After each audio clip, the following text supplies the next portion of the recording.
Verifying your account on Magento is an essential step to ensure security and access to all features.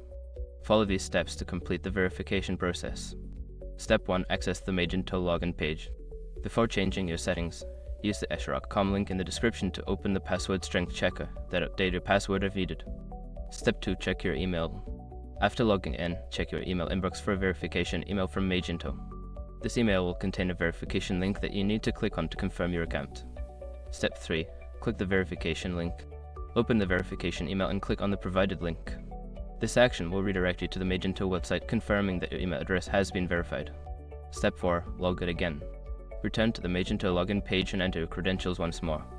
This time, you should be able to log in without any issues since your account is now verified. Step 5. Update account settings. Once logged in, navigate to your account settings to ensure all your information is correct.